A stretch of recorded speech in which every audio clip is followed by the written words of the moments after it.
Assalamualaikum warahmatullahi wabarakatuh. Koneksi antar materi, modul 14, budaya positif, disampaikan oleh Uswatun Hasanah, CKP Angkatan 3 Kabupaten Sleman, Daerah Istimewa Yogyakarta, dari SD Negeri Moyudan. Filosofi pendidikan menurut Ki Hajar Dewantoro.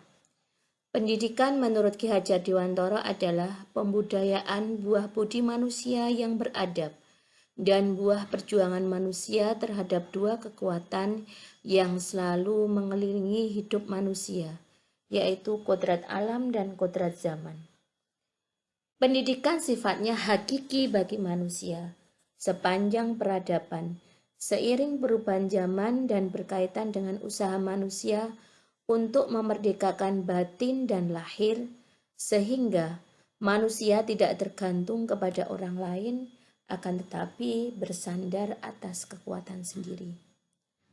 Ki Hajar menjelaskan bahwa tujuan pendidikan yaitu menuntun segala kodrat yang ada pada anak-anak, agar mereka dapat mencapai keselamatan dan kebahagiaan yang setinggi-tingginya, baik sebagai manusia maupun sebagai anggota masyarakat. Nilai dan peran guru penggerak meliputi mandiri, reflektif, kolaboratif, inovatif, dan berpihak pada murid. Jadi, nilai-nilai ini harus ada di dalam diri guru penggerak itu sendiri, sehingga guru penggerak mampu memerankan peran guru penggerak.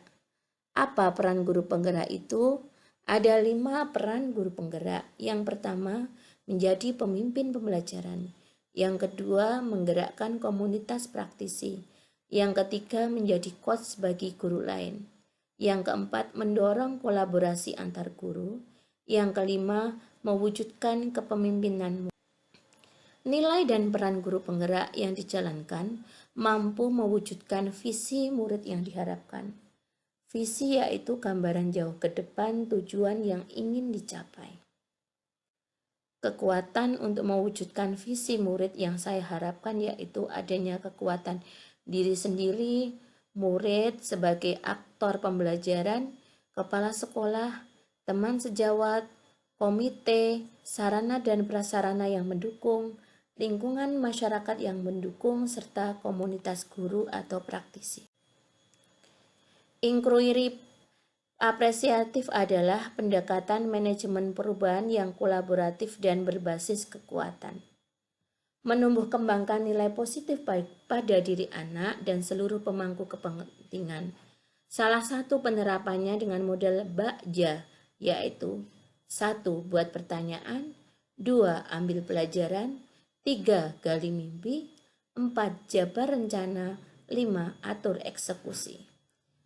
Buat pertanyaan yaitu membuat pertanyaan utama yang menentukan arah kekuatan potensi. Ambil pelajaran yaitu menyusun pertanyaan lanjut untuk menemukan potensi. Gali mimpi yaitu menyusun narasi keadaan ideal yang diharapkan.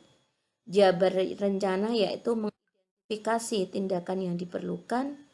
Dan atur eksekusi yaitu membantu transformasi rencana menjadi sebuah kenyataan.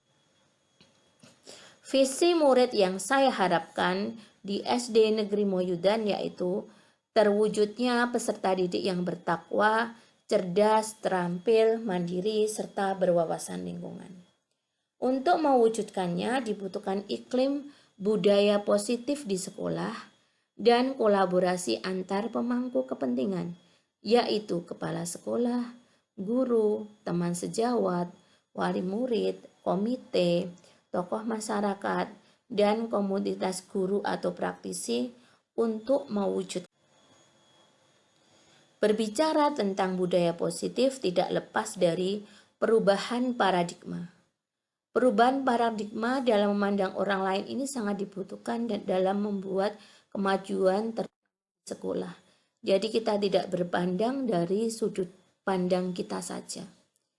Untuk mewujudkan kemerdekaan murid dibutuhkan disiplin diri dan motivasi internal siswa agar peraturan yang ada menjadi keyakinan diri untuk melakukan perubahan yang lebih baik.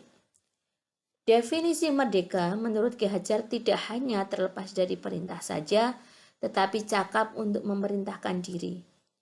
Disiplin positif bertujuan untuk bekerja sama dengan siswa dan tidak menentang mereka. Penekanannya adalah bagaimana kita sebagai guru membangun sebuah kekuatan peserta didik itu daripada mengkritik kelemahan mereka, sehingga menggunakan penguatan positif untuk mempromosikan perilaku yang baik. Jadi ada karakter kebaikan yang kita tumbuhkan. Posisi kontrol guru yaitu posisi meninjau apakah penanaman yang kita tanamkan ke siswa terkait budaya positif sudah efektif atau belum. Ada 5 posisi kontrol dalam penegakan disiplin yaitu penghukum, pembuat orang merasa bersalah, teman, pemantau, dan kebutuhan dasar manusia merupakan kebutuhan yang harus dipenuhi dalam diri manusia, meliputi kebutuhan bertahan hidup, cinta kasih sayang, penguasaan, kebebasan, dan kesenangan. Sehingga ketika kita mengambil sebuah peran atau sebuah kebijakan, kita harus melihat kebutuhan dasar manusia. Misalnya murid kita berbuat salah seperti itu, kita harus memandang kebutuhannya itu. Dia berbuat salah karena apa? Maka kita lihat dulu kebutuhan dasar manusia.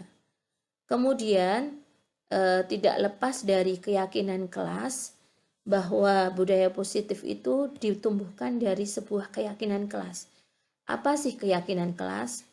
Keyakinan kelas yaitu suatu keyakinan dari dalam diri seseorang sehingga seseorang akan tergerak untuk melakukan budaya positif daripada hanya mengikuti serangkaian peraturan. Berbicara seketika restitusi yaitu terkait proses menciptakan kondisi siswa untuk memperbaiki kesalahan mereka dengan memulihkan dirinya setelah berbuat salah sehingga mampu belajar dari kesalahannya. Nah, materi budaya positif ini sangat penting terutama saya sebagai seorang guru. Karena apa? Karena kita diberi cara untuk menanamkan budaya positif ke siswa. Apalagi guru menjadi pemimpin pembelajaran. Siswa akan meneladani kita apabila kita menjadi guru yang memiliki etos dan disiplin yang tinggi. Sebagai pemimpin pelajaran, hendaknya kita juga mampu menghukum siswa secara adil dengan melihat permasalahan yang terjadi, bukan dari emosi sesaat kita. Sehingga restitusi bermanfaat bagi siswa dalam menumbuhkan kesadaran belajar dari kesalahan yang telah dia perbuat dengan mengganti kebaikan. Demikianlah koneksi antar materi budaya positif modul 1-4, kemudian saya kaitkan dengan modul 1-1, 1-2, 1-3. Semoga bermanfaat bagi kita semua, terutama saya sebagai calon guru penggerak dapat saya aplikasikan dalam kehidupan sekolah saya dan saya dapat berbagi dengan guru yang lainnya. Salam guru penggerak, jayalah pendidikan Indonesia. Assalamualaikum warahmatullahi wabarakatuh.